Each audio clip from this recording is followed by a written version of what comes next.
Today we'll start discussion of the very interesting subject of semiconductor lasers. As you know, semiconductor lasers are very versatile devices which are used in optical communication, which are used for devices like LIDARs, semiconductor ranging, and there have been remarkable advances made in this field over the last 10 years.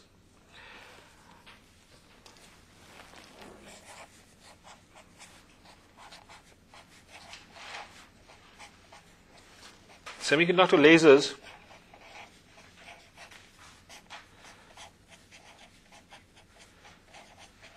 span a wide wavelength range going from the blue to the infrared, and they're highly efficient devices. The advantages of semiconductor lasers over other lasers are their high efficiency, whereas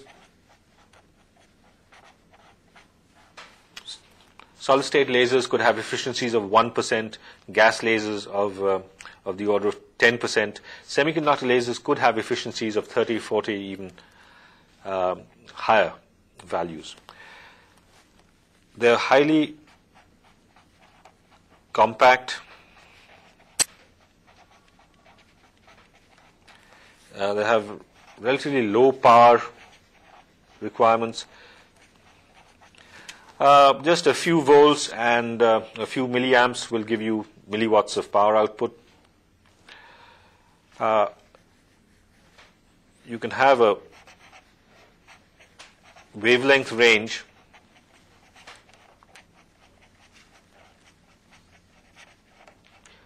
going from about 400 nanometers, that is the limit right now, to 10 to 12 microns in the infrared.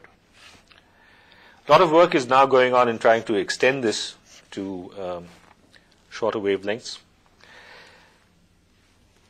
They can be easily modulated. That is another great advantage. You can have analog or digital modulation at frequencies going up to about hundreds of gigahertz, which is very important for optical communication. And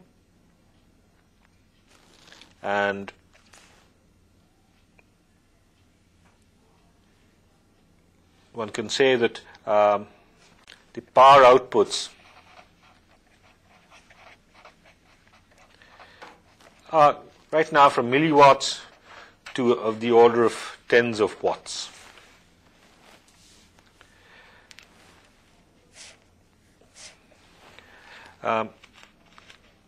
Let's talk about some of the disadvantages.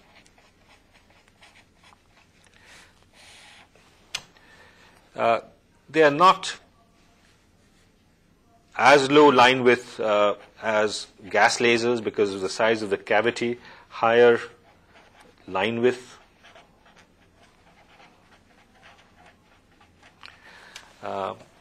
Than gas lasers. There are also lower power, lower peak power than gas lasers or ND-YAG lasers. They're of the order of watts as opposed to kilowatts that you can get out of solid-state lasers.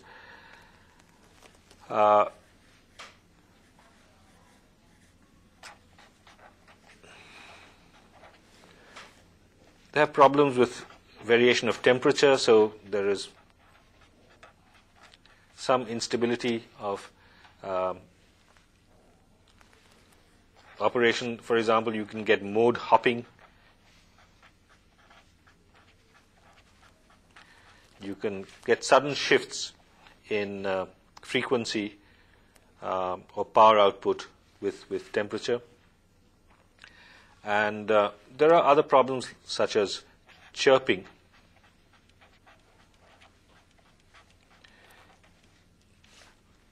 That's the variation of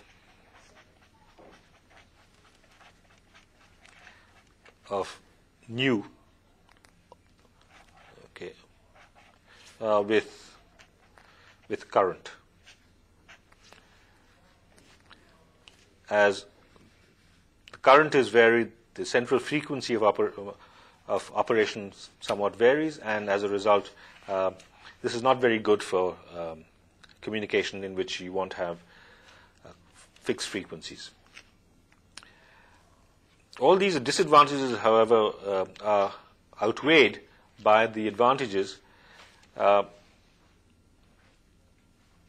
because finally one great advantage is that they are compatible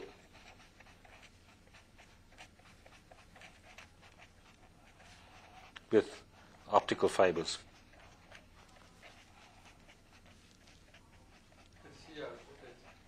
Pardon? Yeah, what this means is that dimensionally the semiconductor laser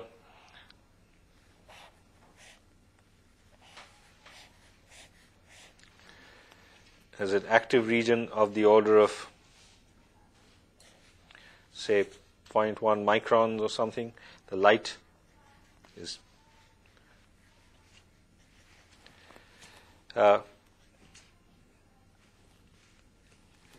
diverging.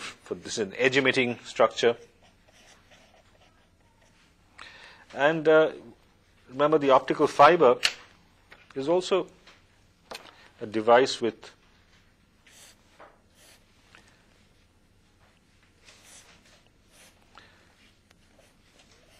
the central core region, N1, is of the order of 10 microns. Okay. So this, the total light output from the laser can be easily coupled to the central core region of the fiber.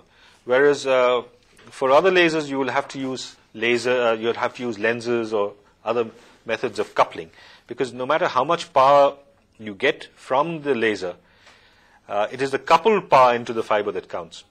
Okay, and that depends upon the acceptance angle of the fiber, of the numerical aperture.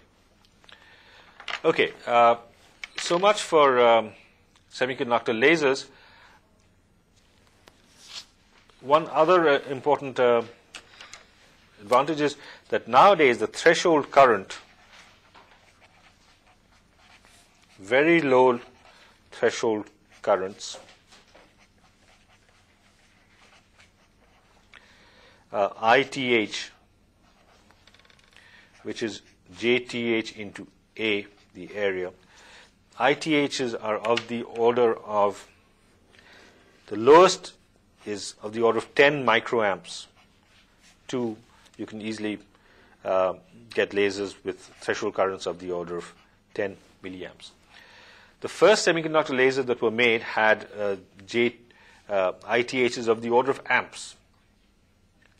And such high currents are difficult to pulse. But now we are down to devices with 10 milliamps threshold current, and as a result, it's perfectly compatible with ICs. It can be driven by ICs, and the power requirements are quite low.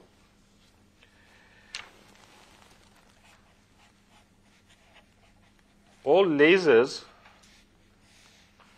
depend upon two principles. One is that one has to have population inversion,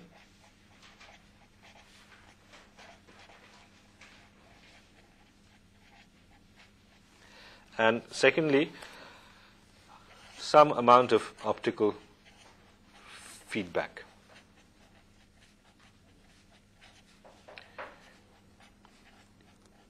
In principle, both of these requirements may be obviated. There is a lot of research going on in semiconductors or in materials without population inversion, if you can make lasers.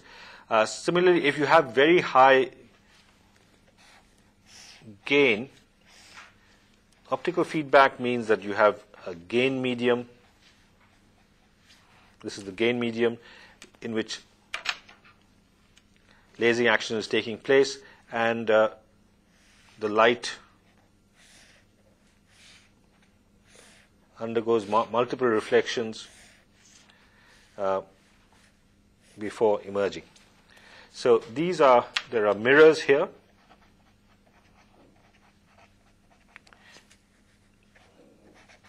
And this is an optical cavity in which this is the gain medium, which is a semiconductor, or it could be a gas, or it could be a solid-state Nd:YAG rod. This is the gain medium. Why is this optical feedback necessary? Because it is necessary such that the path length is effectively increased. Okay. But if you have a medium in which the gain is very large, then you could have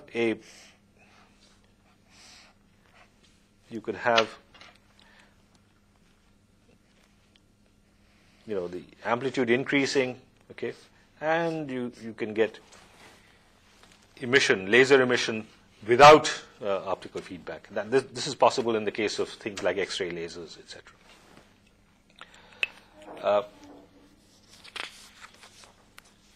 Briefly, you know that the first laser that was invented was historically the ruby laser in 1960. This is a solid-state laser. Then, shortly after that, the helium neon laser was invented 1961, which is a gas laser. This is invented by Ali Javan. The ruby laser was invented by Maiman. And then came the gallium arsenide semiconductor laser, 1962, which was invented by three groups at MIT, RCA, and General Electric in the US. So it is the semiconductor laser that we'll be concentrating on, and these were just PN junction devices. So the basic structure of this was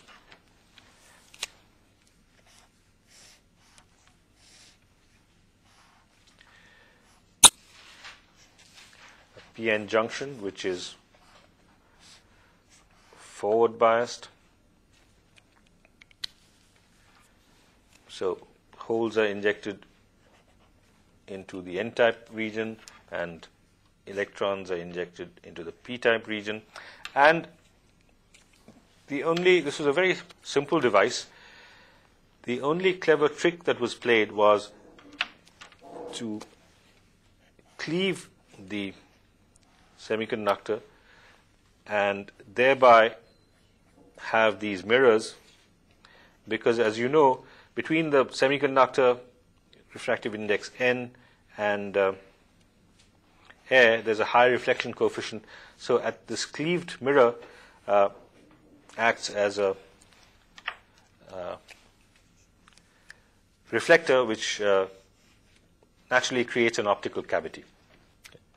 So this first semiconductor laser had threshold current densities of the order of 10 to the power 4 amperes per centimeter squared. Enormous current density.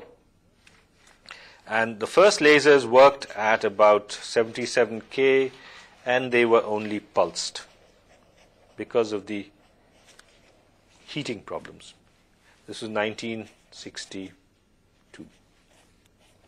Now, around 1994, this threshold current density has come down to something of the order of 20 amps per centimeter squared. So ultra low threshold lasers, we can operate right up to about 400 K and CW. So you see, just this threshold current density is a measure of the progress that has been made. The threshold current has come down by a factor of 1,000. And we'll see what is the basic principle behind this tremendous improvement. Let's talk about the first condition, population inversion, which, as we know, was first derived by condition was derived by Einstein, and I'll broadly discuss the Einstein relation and then apply it to semiconductors. As you know,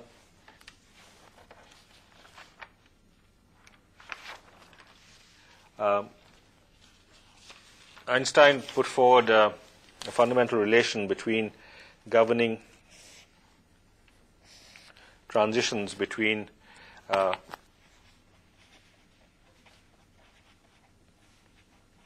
two discrete levels,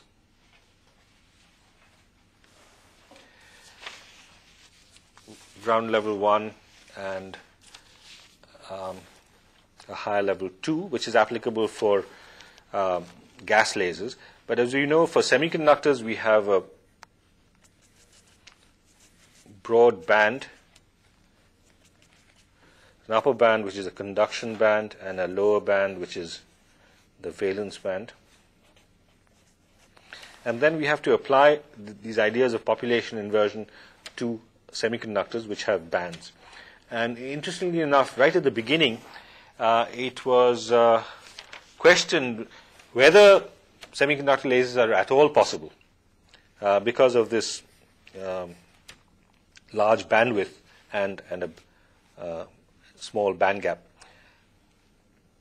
Now, we'll see that for a population inversion, there is a simple condition that is obtained for semiconductors. Now, if we look at Einstein's ideas, what he examined was that when you have light incident on a system which has two such energy levels, you can have absorption leading to excitation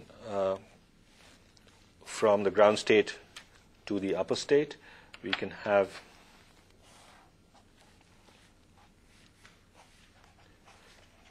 spontaneous emission, in that electrons or atoms in the high energy state can relax back. And finally, we have the possibility of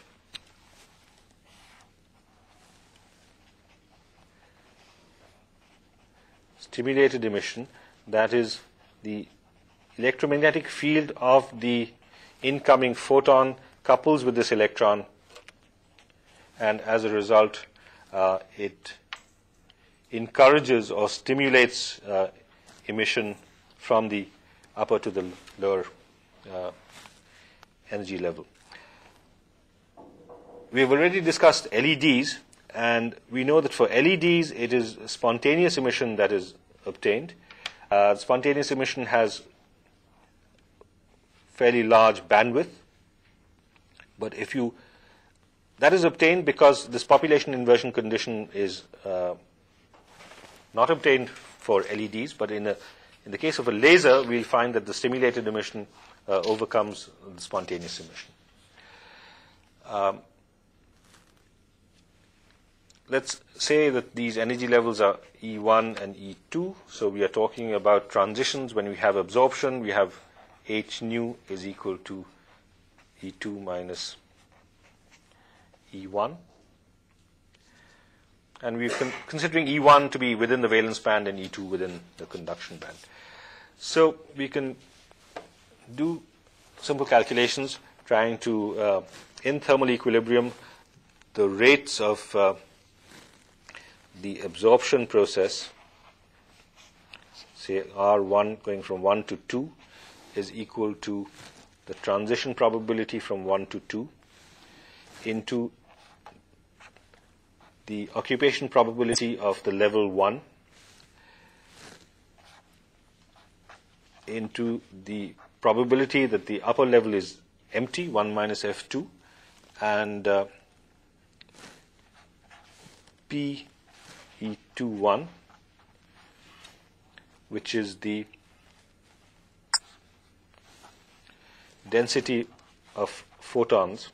Obviously, it depends upon the density of photons in the cavity of energy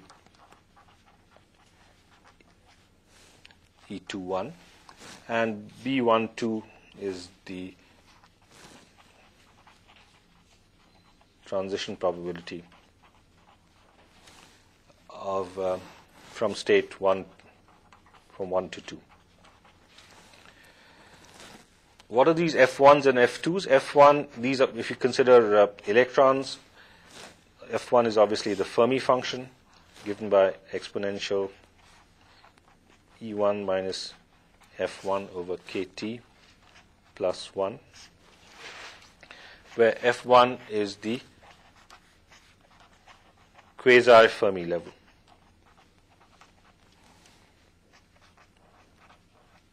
For electrons in the lower state. The quasi-Fermi level is different from the Fermi level in the case of non-equilibrium conditions. In equilibrium conditions, there is one Fermi level both for electrons and for holes. And F2 is similarly just 1 over exponential E2 minus F2 by KT plus 1, where F2 is also the quasi-Fermi level in band 2, in the upper band. Now, if you look at the stimulated emission process, the rate of transition R21 would be, by analogy, B21. Here, the upper level must be occupied, the lower level must be empty, so F2 into 1 minus F1. And again, the density of photons having energy E21. So B21 is the transition probability from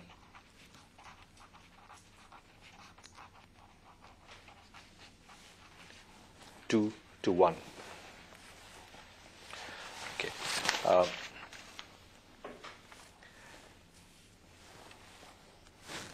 What about the probability for spontaneous emission?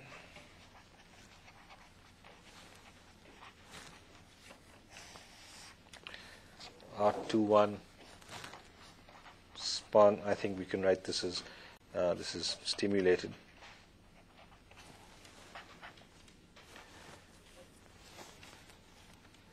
This is equal to the Einstein A coefficient A21 F2 into 1 minus F1, because upper state must be filled and the lower state must be empty.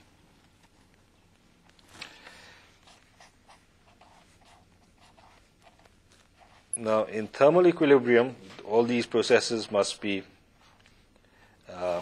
balanced. So we should have R12 is equal to R21 stimulated plus R21 spontaneous. Okay. And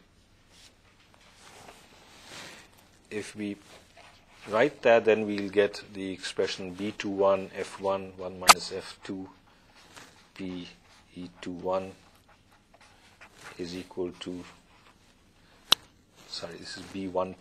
Okay. This is the upper level, going from lower level to upper levels, and this is B21 F2 1 minus F1 PE21 plus stimulated term. This is the spontaneous term F2 1 minus F1. Now, as I mentioned before, in thermal equilibrium, the quasi-Fermi levels are equal, F1 is equal to F2. And if you substitute for F1 and F2 and simplify, then you come out with the result that PE21 is equal to 821 F2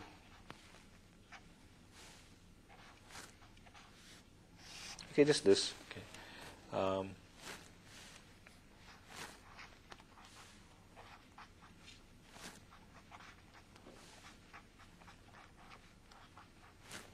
Sorry, minus F2 into 1 minus F1. So this is a equation we shall use later on. But what is this? This is the photon density. And we know that the photon density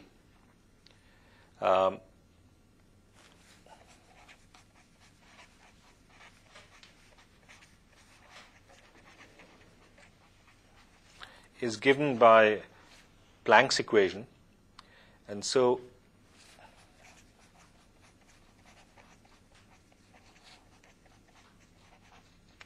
we know from Planck's law that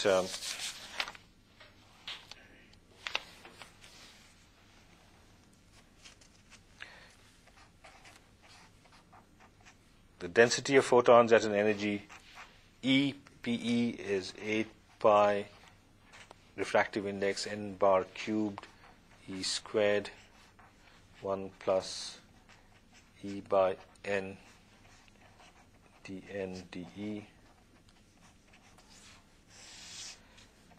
h cubed c cubed, and since these are photons, they obey BE, Bose-Einstein statistics, exponential e to the power kt minus 1. Okay, so we can substitute this expression for PE21, and we find that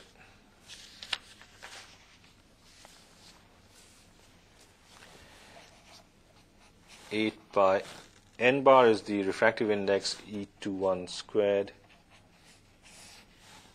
over h cubed c cubed exponential E21 by kt minus 1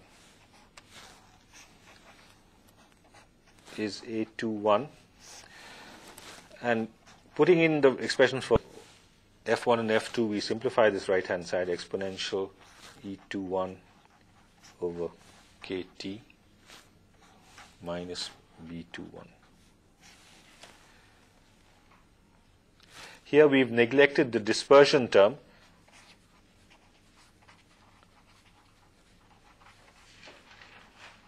Dn, okay, variation of refractive index with E, this is neglected, okay, in the previous expression.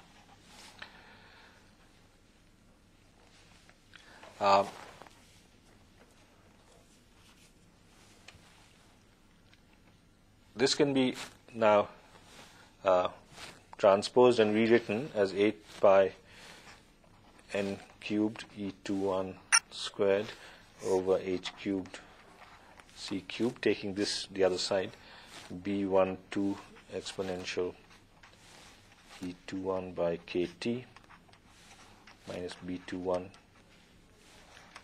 is equal to A21 exponential E21 over kt minus A21.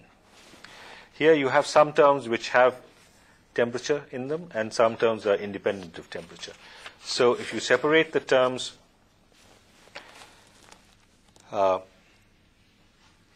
which are temperature dependent and which are not, the temperature dependent terms give the relation 821 is equal to 8 pi n bar cubed E21 squared over h cubed c cubed. Relation between the Einstein A and B coefficients and the temperature independent terms gives B12 is equal to B21. So these are the famous Einstein relations which equate the spontaneous emission with the stimulated emission and the stimulated emission with the absorption. Okay? And this is also called the principle of detailed balance, that the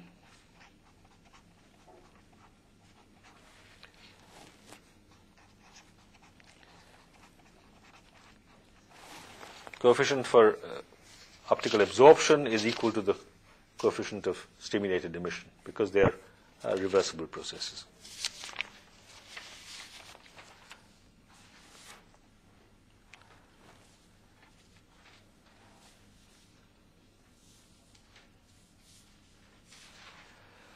Of course, this, in principle, what is shown is that the coefficient for absorption is equal to the coefficient of for emission, but why is absorption dominant? Because in thermal equilibrium we have obviously the ground state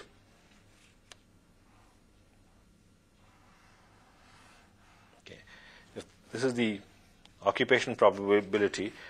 The ground state occupancy is much larger than the upper state occupancy. Okay, so obviously this process is much stronger than this process. Okay.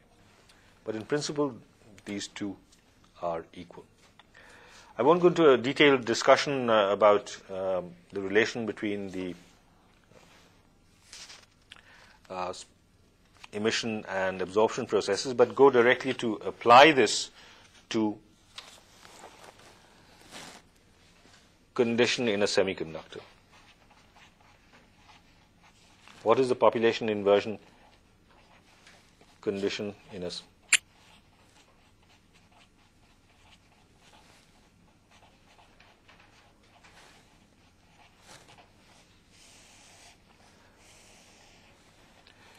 and this was first deduced by Bernard and Jurafurk. I'm mentioning this because it is not mentioned very often in the literature, 1961, who showed that the condition for stimulated emission in excess of absorption, stimulated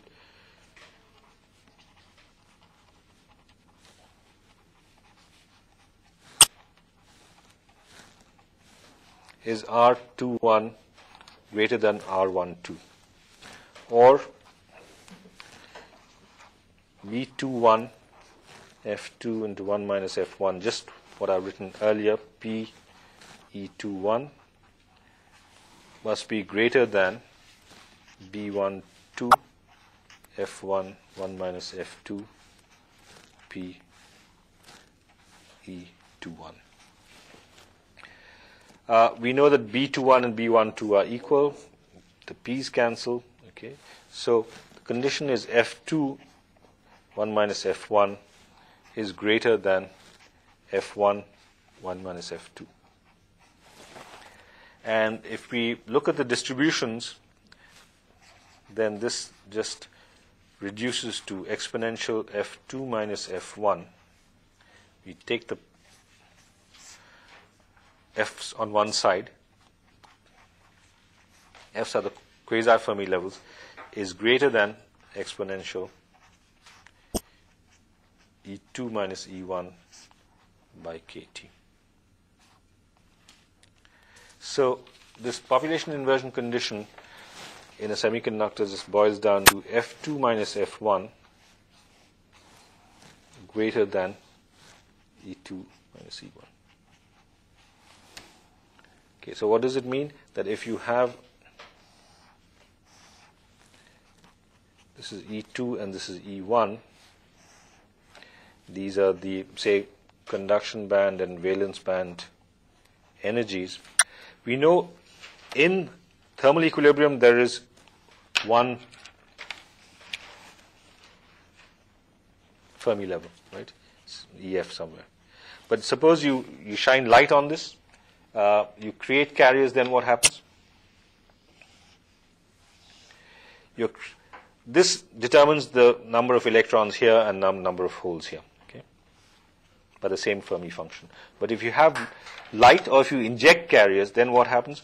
This Fermi level, this moves upwards, Fn, okay, and the whole Fermi level moves downwards, okay.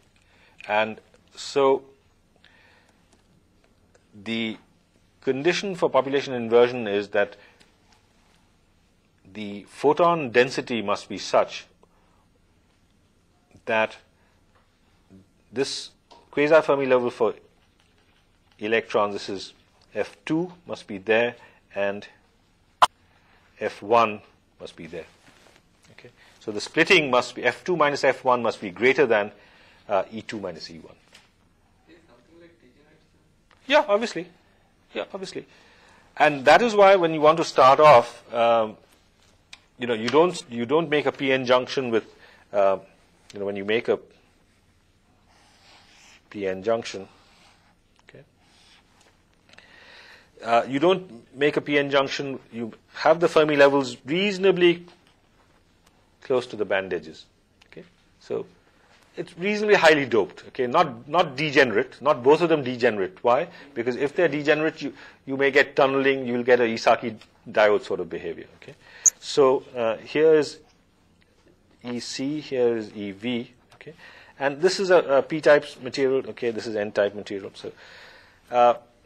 So already there is a certain amount of doping, 10 to the power 17. Suppose this is, 1 is say n plus, so doping may be here 10 to the power 18, and if this is p, this doping must be about 10 to the power 17 per centimeter cube, okay.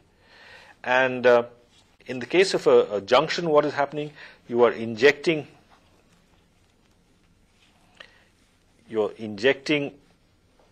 forward biasing it, so electrons are being injected there, holes are being injected here, okay. So there is population inversion in this region. So the Fermi levels, the quasi-Fermi levels, go above the band gap, okay, here in this active region.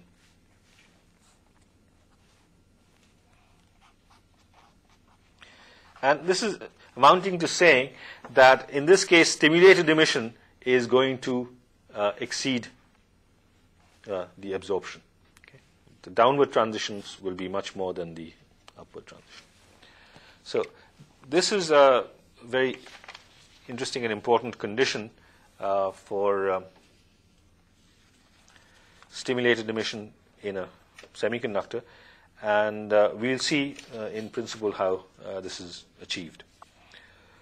From the device point of view, I started off saying that at the beginning we had just a homojunction, okay, which is say a Pn, okay, and in such a device you have forward bias, and the electron and the active region, you have a depletion width. The active region is fairly,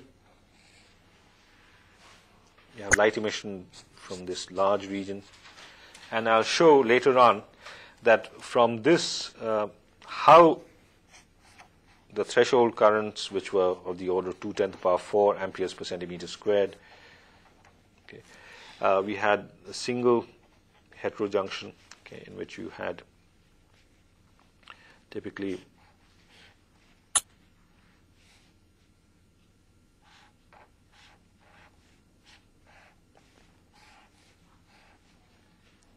say this is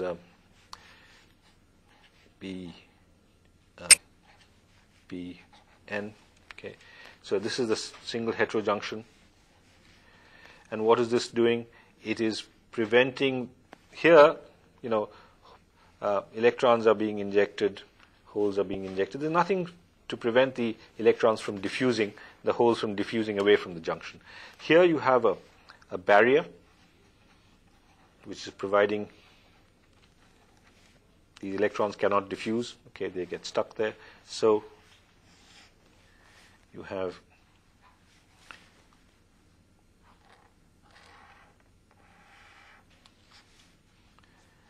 what I'm drawing here is the spectrum of light emission versus distance. Okay. Here you have certain amount of confinement, and the threshold current came down to of the order of 5 × 10⁻³ because after all, recombination requires that electron and hole concentrations be the same, large at the same place, so that they can interact. And later on, double heterojunctions came into the picture, in which you had band diagram of this type. Okay.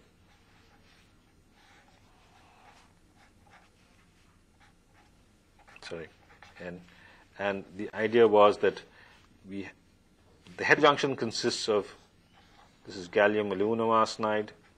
The junctions are in gallium arsenide, and what happens if this distance is made quite small, then what happens, the light emission, the concentration of light is limited in a small area.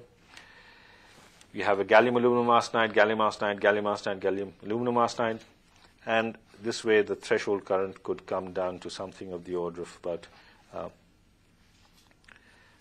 something like of the order of 10⁻³ amperes per centimeter squared. Okay.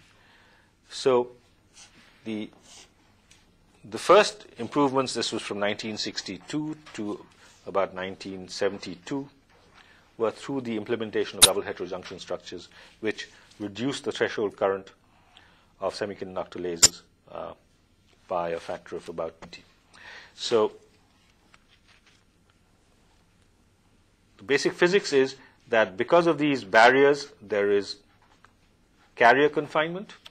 Okay? And the other factor that I have not mentioned is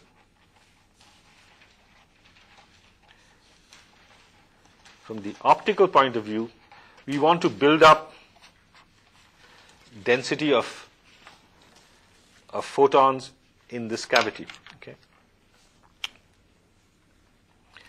Here the photons are going back and forth, but the effective cavity is reduced in dimension. You have very strong reflection. Why? Because the refractive index here is less than here.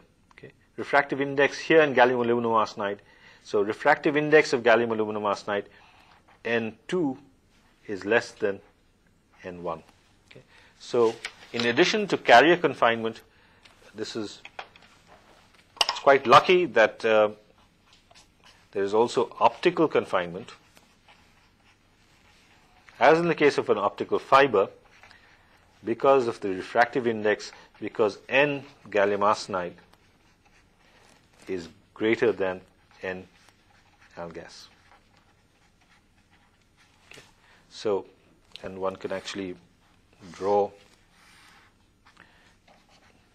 N varies almost linearly, okay, as you go from gas to aluminum arsenide.